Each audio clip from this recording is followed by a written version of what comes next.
Hi hello नमस्कार माझ्या गोड ताईंनो, कशा आहात सगळ्या. मी सरिताने खूप मनापासून स्वागत आहे तुम्हाला सगळ्यांचं पुन्हा एकदा आपल्या एका नवीन व्लॉगमध्ये. बऱ्याच ताईंना उत्सुकता मोठी माझ्या घरचं रुटीन बघायची. अगे ताई तू घरी कधी असते, कसं रुटीन उरकते, कशी शॉपवरती यायच्या अगोदर कामं करते, किंवा एखादा दिवस तुझा घरी असतो तेव्हाच तुझं रुटीन सांग.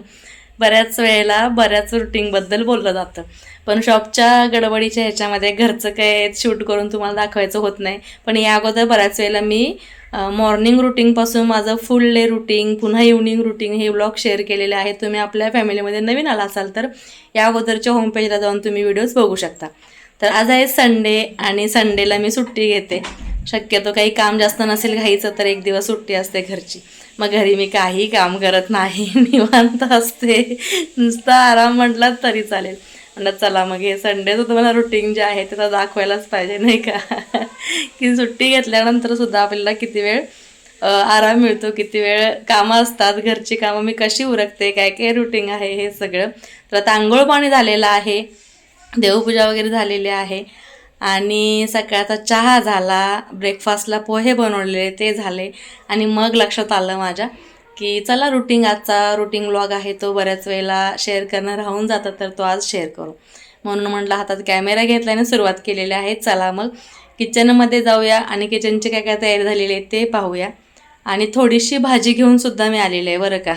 आज भाजीला काय घ्यायचं म्हणून गेलेली मार्केटला. तर आज रविवार आमच्याकडे बाजार असतो. बाजारामध्ये छान छान फ्रेश फ्रेश सगळ्या भाज्या होत्या, आणि आपल्याच जवळच्या एरियामध्ये बाजार भरला होता आपल्या लाईनलाच, त्याच्यामुळे पटापट तेही काम झालं. म्हणजे सकाळी जेवणाला काय बनवायचं त्यापासून आठवड्याची भाजीसुद्धा माझी आलेली आहे. पहिल्यांदा भाजी दाखवू का किचन दाखवू, बघा काय बघायला आवडेल सांगा मला. चला मग आता कंटिन्यू करूया व्लॉग. जे जे जमेल ते शूट करून तुमच्यापर्यंत पोहोचवते, आणि मग माझं रुटीन काय आहे ते तुम्हाला कळेल. चला. तरी आम्ही भाज्या घेऊन आलेले आहे आणि आज खूप छान छान भाज्या मिळालेल्या आहेत. आठवडा 2 आठवड्यात एवढे कांदे आहेत, बटाटे आहेत, त्यानंतर इतक्या फ्रेश भाज्या भेटलेत. आज रस्सा भाजी काय करायची हा प्रश्न होता, तर समोर गेल्या गेल्या बाजारात ह्या शेंगा भेटलेत. तुम्ही याला कोणत्या शेंगा म्हणता? आम्ही याला खुटोळ्याच्या शेंगा म्हणतो, इकडे डबल बी सुद्धा म्हणतात. तर त्या आम्हाला मिळालेल्या आहेत 60 रुपयाच्या अर्धा किलो. तर छान फ्रेश आहेत. लहानपणी आम्ही अशा खूप शेंगा खाल्लेल्या आहेत, आईच्या इकडे असायच्या माहेरी माझ्या, त्यामुळे त्याचेही बी आहेत बघा काढलेले. आम्ही खुटोळा म्हणतो कोल्हापूर भागामध्ये, पण याला वेगवेगळी नावं आहेत. तर तुम्ही काय म्हणता सांगा. इथे मी राहते ते डबल बी म्हणतात. त्यानंतर छान छान भाज्या होत्या. आणि इकडे बघा ही एक आयुर्वेदाची बॉटल घेऊन एक साऊथ इंडियन काका बसलेले, त्यांच्याकडून ही मी बॉटल आणलेली आहे. 150 म्हणत होते, पण बार्गेनिंग करून ते 100 रुपयाला मिळालेले आहे. याच्यामध्ये तेल घालून ते म्हटले 5-6 दिवस ठेवा आणि नंतर ते तेल वापरा, केसांचे बरेचसेच प्रॉब्लेम्स याच्यातून तुमचे सुटणार आहेत. म्हटलं आता माहीत नाही काय आहे कसं आहे, पण विश्वास ठेवायला काही हरकत आहे. महागडे महागडे शॅम्पू विकत घेण्यापेक्षा या गोष्टी कधीही आयुर्वेदामध्ये आहेत आणि त्या फायदेशीरच असणार आहेत. त्यासाठी मी ही बॉटल आणलेली आहे. आता ही बॉटल पाहिल्यानंतर जरा कारभाऱ्यांच्या चेहऱ्यावरती हसू आलं की काय काय उद्योगी करत असते म्हणून, पण म्हटलं चला ट्राय करायला काही हरकत आहे नाही का. मग त्यांनी तिकडे बसून भाज्या साफ करू लागत होते. काही फळे आणले होते. ऑरेंजेस आवडतात, पण सुरुवात आहे त्याच्यामुळे आंबट असतील की नाही माहीत नाही, म्हणून 1 किलो आणले होते. एक कैरी भेटली ती आणली होती. आता इकडे भाज्या नीट करून ठेवायचं चालू आहे. तिकडे माझी किचनची बघा तयारी चालू आहे. ढीगभर भांडी पडलेली ती घासलेली आहेत, नाश्ता पाण्याची काही रात्रीची होती. आज फिश खावंसं वाटलं, ते पण माझ्या लेकीमुळे. माझ्या लेकीने आज अमेरिकेत बनवले होते फिश. मग म्हटलं मलाही इच्छा झाली फिश खायची. मार्केटला गेली, मोठे मोठे फिश घेऊन आले बघा. मस्त सुरमई भेटलेली आहे, अगदी हातावरती बसत नाही इतकी मोठी सुरमई आहे बघा. तर हे स्वच्छ धुवून इथे ठेवलेलं आहे आणि त्याचा मसाला तयार करायला घेतलेला आहे. आता हा मसाला कसा केला म्हणाल तर, जे काय तुम्ही जगभरातले मसाले इथे घालू शकता, तुम्हाला जे चालणार आहेत ते इथे घालायचं आहे. जसं की मी आलं लसणाची पेस्ट, तिखट, हळद, धना पावडर, कोथिंबीर, लसूण, हिरवी मिरची, आलं ह्याची पेस्ट घातलेली आहे आणि हे मिक्स केलेलं आहे. आता थोडंसं तेलसुद्धा घातलेलं आहे, लिंबू पिळलेला आहे आणि स्वच्छ धुतलेल्या सुरमईवरती आता हे पसरवत आहे. पुदिना असेल तर पुदिनासुद्धा घातला तरी चालतो, टेस्ट छानच येते. कारण कोकणातले फिश खाऊन खाऊन फिश कधी कधी खायची फार इच्छा होते, पण मनाला हवे तसे फिश मिळत नाहीत, त्यामुळे मग टाळलं जातं. पण आज मार्केटमध्ये गेल्यानंतर 2 प्रकारच्या सुरमई होत्या, एक लहान एक मोठी. आता तुम्ही म्हणाली कशी आणली, तर एक होती 800 रुपये, ही होती 1200 रुपये. म्हटलं मस्त दिसत आहेत पीस, पैसे काय आपण कमवतोच सोडा, पण इच्छा मारून चालणार नाही, नाही का. जिभेचे चोचले पुरवणं खूप गरजेचं आहे. त्यासाठी म्हटलं चला घेऊन येऊ. घरी आले तर कारभारी म्हणे, अगं इतके फिश कशाला आणले. म्हटलं खाऊ आपण निवांत, संडे आहे, दोन्ही टाईम मस्त माशांवर ताव मारू म्हटलं. तरी ते बघा आता ह्याला मॅरिनेट करून ठेवते. बाकीच्या गोष्टी होईपर्यंत ह्याला मसाला छान याच्यात मुरेल आणि टेस्ट छान येईल. आता फार काही वेळ माझ्याकडे नव्हता, कारण 12 वाजून गेले होते. 1-1:30पर्यंत जेवण झालं पाहिजे, स्वयंपाक झाला पाहिजे, कारण 1-1:30ला जेवण असतं. त्यामुळे म्हटलं चला थोडा वेळ का होईना बाकीच्या गोष्टी करेपर्यंत हे मॅरिनेट होतील. दुपारच्या जेवणामध्ये लागतील तेवढेच फ्राय करणार आहे, बाकीच्या फ्रीजमध्ये ठेवून देणार आहे संध्याकाळसाठी म्हटलं. तर छान याला मसाला लागला की जरा टेस्ट येईल. आणि कितीही काही केलं तरी कोकणासारखी माशांची चव आपल्याला मिळतच नाही असं म्हणतात. तर मी खूप मिस करते कोकणातले मासे. मी गोव्यात असताना मासे खाल्लेले आहेत, रत्नागिरीमध्ये असताना मासे खाल्लेले आहेत. प्रत्येकाची चव, प्रत्येक ठिकाणचे मसाले वेगवेगळे असतात आणि आपण जो मसाला वापरतो आपल्या घरी त्याची चव वेगळी असते. सो थोडंसं वेगळं म्हणून ह्याच्यामध्ये जगभरातले मसाले घातलेले आहेत, जे सुचतील ते, जे दिसतील ते. आणि छान याची मेजवानी तयार करायचा प्रयत्न चालू आहे. आता तयार कसे होतील हे माहीत नाही, ते कळेल थोड्या वेळानंच. तर ते ह्याचे मसाले सगळ्या पीसना लावून झालेला आहे आणि मसाला पण बाकीचा केलेला सगळ्या ह्याला पुरलेला आहे. सो एका डब्यामध्ये ह्याला पॅक करून ठेवते आणि बाकीची तयारी करायला घेते. बघा, ही झाली आहे रस्सा भाजीची तयारी. इकडे आमच्या कारभाऱ्यांनी हे मस्त दाणे काढून दिलेले आहेत आणि आता मी आमटी आहे, आम्ही आमटी म्हणतो, तर त्याची फोडणी टाकते. कुकरमध्येच मी जास्त करून भाज्या करते, कढईपेक्षा जास्त कुकरमध्ये माझ्या पटापट भाज्या होतात. तर 2 चमचे तेल टाकलेलं आहे, 2 म्हणजे छोटे चमचे 4 म्हणाल. एक मोठा कांदा चिरून टाकलेला आहे, जिरा मोहरी कढीपत्त्याची फोडणी दिलेली आहे. हवा असल्यास थोडासा लसूण ठेचून टाकू शकता, छान टेस्ट येते. कांदा भाजला की त्याच्यामध्ये हे कुटावळ्याचे दाणे टाकलेले आहेत, हळद टाकायचे आहे, मीठ टाकायचं आहे आणि थोडंसं याला भाजून घ्यायचं आहे. तेलामध्ये कांद्यासोबत हे दाणे परतवल्यानंतर थोडेसे हे फुलून अजून मोठे होतात आणि छान ह्याला चव येते आमटीला, कारण खूप चवीनं खाल्लेली ही आमटी आहे लहानपणी. दाणे छान भाजले की याच्यामध्ये बघा, हा आमचा कोल्हापुरी मसाला आहे साठवणीचा.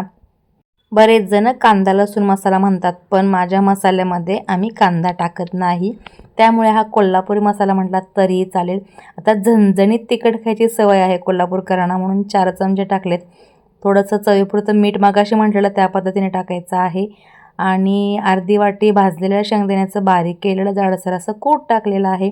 छान पुन्हा हे तेलामध्ये परतवलेलं आहे. कलर बघा किती असा लाल भडक आला, याची तर्री किंवा कट एकदम भारी येतो. आणि तुम्हाला हवा असेल तेवढं पाणी टाकायचं आहे, जितकी क्वांटिटी हवी तेवढी. आणि याला झाकण देऊन 4 शिट्ट्या काढून घ्यायच्या आहेत. 4 काढा, 5 काढा, 6 काढा, मर्जी तुमची, कारण तुम्हाला जेवढं हे पाणी आटवायचं आहे तेवढ्या तुम्ही शिट्ट्या काढू शकता. इकडे रस्सा भाजी होतीये, तोपर्यंत फिश फ्रायची तयारी मी इकडे करून घेते.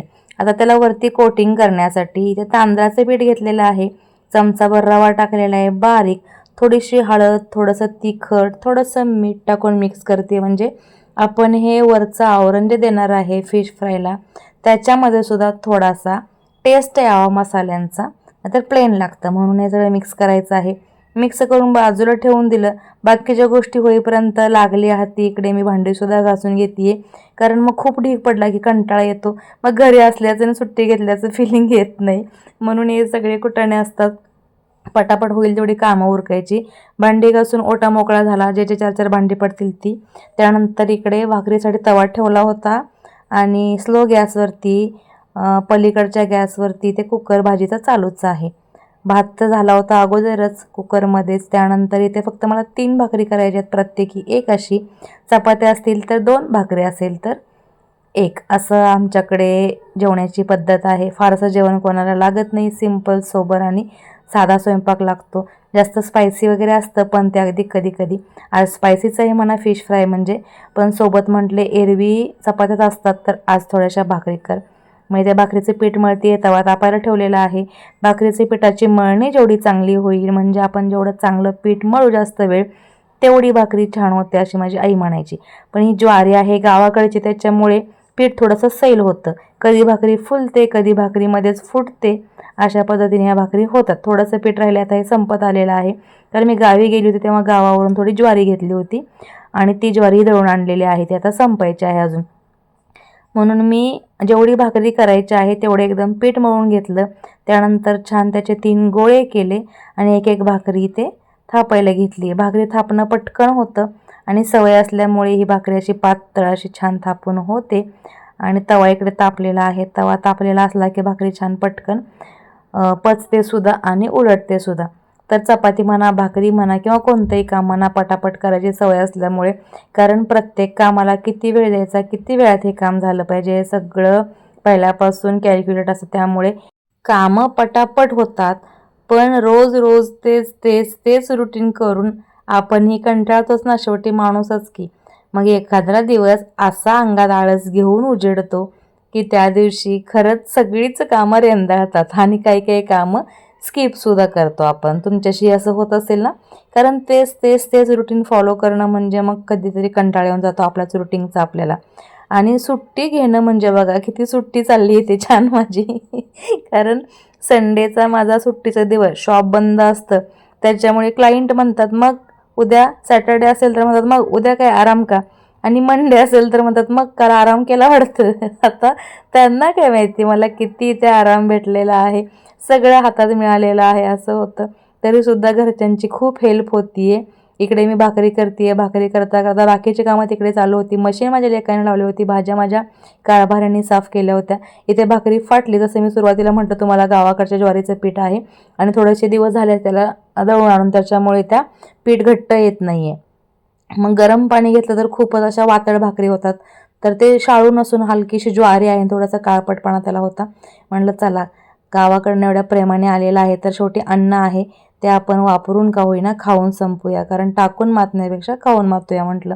आमच्याकडे म्हणतात अन्न शेतकऱ्याला पिकवायला खूप कष्ट लागतं आणि आम्ही शेतकऱ्याचीच मुलं असल्यामुळे कुठलीही गोष्ट वाया जाऊ देऊत नाही असं वाटतं आम्हाला. तर 2 भाकरी भाजलेल्या आहेत, तिसरी भाकरी आहे. त्याचं पीठ पुन्हा मळते आहे. थोडासा गोळा छोटा वाटला म्हटलं म्हणून थोडंसं पीठ पुन्हा कोरडं घेतलं आणि हे पीठ मळते. एकाच हाताने पीठ मळते आहे, कारण इथे परात ठेवली, ही परात थोडीशी छोटी आहे. दुसरी एक परात माझ्याकडे मोठी आहे, ती इथे बरोबर बसते. मग त्याला पोटाने प्रेस करते आणि गॅसला तिकडे तटलेली असते. पण ही परात थोडी छोटी असल्यामुळे एका हाताने पकडावं लागतं, एका हाताने भाकरीचं पीठ मळून थापावं लागतं भाकरी. तरीसुद्धा तुमची भाकरी करण्याची पद्धत कशी आहे? तुम्ही गरम पाणी घेता की थंड पाणी घेता? तांदळाची भाकरी करता की ज्वारीची करता? नाचणीची करता की बाजरीची करता? मला जाणून गेलं नक्कीच वाटेल बरं का. दुसरी भाकरी तव्यामध्ये पचत आहे आणि तिसरी भाकरी माझी थापून झाली. आणि माझी भाकरी करण्याची पद्धत कशी आहे बघा. पहिली भाकरी गॅसवरती डायरेक्ट मी भाजते आणि त्यावेळेला तवा मोकळा पडू नये, तापलेला तवा असतो त्याच्यात दुसरी तयार भाकरी टाकायची, म्हणजे तोपर्यंत ही भाकरी भाजेपर्यंत ती भाकरी पचते बरं का. आणि या पद्धतीने ही पण भाकरी छान फुगलेली होती, छान खमंग अशा भाकरी झाल्या होत्या. भाकरी शेवटची पचतीये भाजतीये तोपर्यंत पडेल तसं भांडं इथे मी घासून घेते आहे. परात म्हणा, भाकरी करायचा टोप म्हणा, कारण मग एकदम सगळं करायचं म्हणलं की कंटाळा येऊन जातो राव मलाही. म्हणून पडेल तसं ओट्यावरचं किचनवरचं एक एक काम छोटं छोटं का होईना उरकलं किंवा आपल्याला कामं सुरळीत होतात आणि थोडासा आराम पण करायला भेटतो. आता बघा इकडे भांडीसुद्धा व्यवस्थित सगळी घासून झालेली आहेत. तुम्ही पाहताय सकाळी दाखवताना भांडी केवढी होती जाळ्यामध्ये, आता केवढी गच्च भरलेली आहेत. आता पहिली भाकरी, शेवटची जी भाकरी आहे पहिली म्हणते, ती पचेपर्यंत गॅसचा ओटा वगैरे क्लीन करून होतो.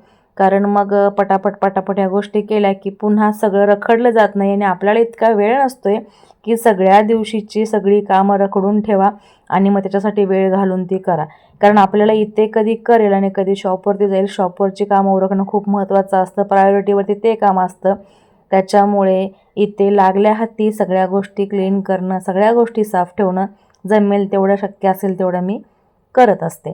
तर बघा इकडे भाकरी पचेपर्यंत ओटा माझा निम्मा का होईना क्लीन झालेला आहे. जो गॅस चालू आहे तो मला क्लीन करता येत नाही, पण ही भाकरी भाजून झाली की तो क्लीन करून घेईन. पण अजून मला काम आहेच की गॅसवरती, संपलं आहे कुठे नाही का. त्यामुळे किती क्लीन केलात तरीसुद्धा सगळ्यात शेवटी जेवण झाल्यानंतर एकदा पुन्हा हात ओट्यावरती लागतोच. म्हणजे नाही म्हटलं तर खरं सांगा बायकांचा ओट्याला रोज किती वेळा हात लागतो? 4 ते 5 वेळेला ओटा क्लीन होतोच. भाकरी झाल्या, आता बाकीचे छोटे छोटे कामं होईपर्यंत फिश फ्राय होतील. एका डब्यामध्ये फ्रीझरमध्ये ठेवून दिले होते फिश, छान ते मॅरिनेट झालेले आहेत, मसाले त्याच्यात मुरलेत. आणि इकडे आपण तांदळाच्या पिठीमध्ये मिक्स केलेले थोडेसे मसाले आहेत ते पीठ इथे घेतलेले आहेत ताटामध्ये आणि एक एक पीस जो आहे तो ह्या पिठामध्ये घोळवायचा आहे. आता हा पीस असा ठेवल्यानंतर लगेच पलटी करण्यापेक्षा वरून थोडंसं हाताने पीठ भुरकवते आणि हलक्याशा हाताने त्याला प्रेस करते, म्हणजे ओल्या मसाल्यामध्ये पीठ लागलं की मसालासुद्धा आपल्या त्या फिशला सगळा चिटकून राहतो आणि छान टेस्ट देतो. आता बघा क्रंचीनेस येण्यासाठी ही तांदळाची पिठी दिलेली आहे. तुम्ही रवा किंवा तांदळाची पिठी दोन्हीपैकी एक ही यूज करू शकता. मी ते दोन्ही थोडं थोडं घेतलेलं आहे, कारण जास्त रवा घेतला तर हेवी होतो फिश खायला.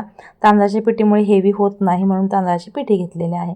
आता 2 चमचे तेल टाकलं होतं पॅनमध्ये आणि या पद्धतीने फिश आपल्याला फ्राय करायचा आहे. मग तुम्ही डीप फ्राय करू शकता, शॅलो फ्राय करू शकता, ॲज यू विश.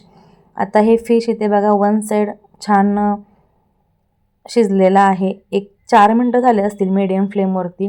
दुसऱ्या साईडनं पलटवायचं आहे. छान इथे फिश फ्राय झालेला आहे. हा फिश फ्राय होतोय तोपर्यंत एक एक पीस, कारण या पॅनमध्ये सगळे एकदम बसत नाही आहेत, त्यामुळे मी ते मोठा पीस असल्यामुळे फिशचा एक एकच फ्राय करते. आता बघा ह्या साईडनी आणि त्या साईडनी 2-2, 4-4 मिनटं किंवा 5 मिनटं लो फ्लेमवरती तुम्ही हा फिश फ्राय केला की छान असा क्रंचीनेस येतो आणि छान फिश फ्राय होतो. आता त्याच पद्धतीने पिठामध्ये घोळवून दुसरा फिश इकडे फ्राय करायला ठेवला आहे आणि तोपर्यंत माझी बाकीची उरकलेली कामं आहेत, उरकायची राहिलेली ती करते. बाहेर आहोंनी सगळ्या भाज्या नीट करून ठेवल्या होत्या, अगदी म्हणजे बॅगेत भरूनसुद्धा ठेवल्या होत्या. खोटोळ्याच्या शेंगा सोलून दिल्या होत्या. गवार आहे ती तोडून दिली होती. अर्धा किलो गवार तोडणं म्हणजे बापरे बरंच मोठं काम आहे. त्यांनी सगळ्या गोष्टी अशा व्यवस्थित सेट करून ठेवल्या होत्या, कॅरीबॅगमध्ये बांधून ठेवल्या होत्या. मग म्हटलं हे कांदे बटाटे जाळ्यामध्ये भरून घेते. पहिल्या काही गोष्टी असतात त्या काढून साईडला घेतले, म्हणजे मग अगोदरच्या गोष्टी पहिल्या यूज होतात. आता हे बटाटे मी एकदम 2 किलो आणले होते, परत परत जाणं होत नाही म्हणून बरेच दिवस जातात. असे 2 आठवडे मला म्हटलात तरी जातील. जास्त बटाटे कोणी खात नाही. कांदे पण मला 2 आठवडे जातील.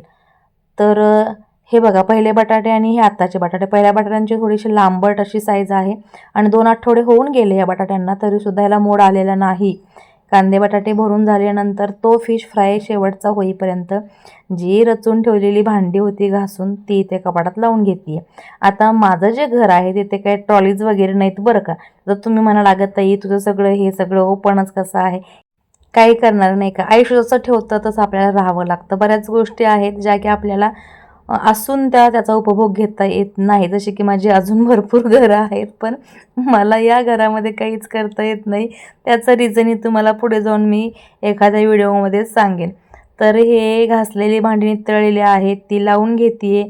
तोपर्यंत इकडे फिश फ्राय होतोय आणि इकडे भांडी लावून झाली की ओटा पण माझा क्लीन करता येईल आणि एकदा जेवायला वाढलं की पुन्हा मग ओट्याकडं यायची जास्त गरज लागणार नाही. कांदा लिंबू हे पण इकडे कट करून ठेवलेलं आहे ओट्यावरती. वेळ होता म्हटलं इकडे तिकडे बसून वेळ घालवण्यापेक्षा जेवणाची ताटं वगैरे पुसून घ्यावी, जेवणाची तयारी करावी, जेवण वाढण्याची. जेवणाची तयारी म्हणजे स्वयंपाक आता झालेलाच आहे असं समजू शकतो आपण. आता जेवण वाढण्याची तयारी करायची आहे. तोपर्यंत ओट्यावरच्या जाळ्यामध्ये जी भांडी आहेत ती कपाटावरती सेट करून घेते. नितळल्यानंतर भांडी लावली की कसं कपाटाला डाग पडत नाहीत. पाहताय ना संडे आहे, सुट्टीचा दिवस आहे माझ्या. किती आराम चाललाय माझा. ना हाताला सवड आहे ना कामाला सवड आहे, असं झालेलं आहे. आता कसं आहे बाई म्हटलं की आराम कुठला आलं नाही का. जिथं जाईल तिथं काम असतंच आणि करावं. काम करत राहिल्यामुळे आपणही हेल्दी राहतो, वेळ निघून जातो आणि बऱ्याच गोष्टी सेट राहतात. त्याच्यामुळे आपला हात जोपर्यंत एखाद्या गोष्टीला लागत नाही तोपर्यंत ती क्लीन होत नाही. कारण असं म्हणतात ना बाईशिवाय घराला घर पण येत नाही. असंच काही आपणही समजू मानू आणि पुढे चालू. आता इकडे जेवण तरी तयार करून झालेलं आहे. लागलीच ओट्यावरतीच ताटं वाढून घेते तुमच्याशी गप्पा मारता मारता आणि मग सगळं जेवण हॉलमध्ये नेते, कारण आम्ही हॉलमध्ये बसून जेवतो. तर इथे बघा कुकरमध्ये केलेली आमटी आहे कुटोळ्याच्या शेंगांची किंवा दाण्यांची. ती छान झालेली आहे. जेवढी मला क्वांटिटी हवी होती पातळ तेवढी झालेली आहे. मस्त गरमागरम स्पायसी असा फिश फ्राय झालेला आहे. आज सुरमईचा बेत होता त्याच्यामुळे सुरमई ताटामध्ये बघितल्यावर हा हा इतकं समाधान वाटते की एवढ्या खटाटोप करून शेवटी ताटामध्ये फायनली सुरमई आलेली आहे, कारण आज फिश खायची फार इच्छा होती. तर या पद्धतीने आजचा डेली रुटीनचा मी घरी असल्यानंतरचा व्लॉग मी तुम्हाला शेअर केलेला आहे. आणि आता जेवणसुद्धा झालेलं आहे. तुम्ही पाहता ताटं वाढलेली आहेत, भुका लागलेल्या आहेत. बघून बघून तुम्हालाही भुका लागल्या असतील.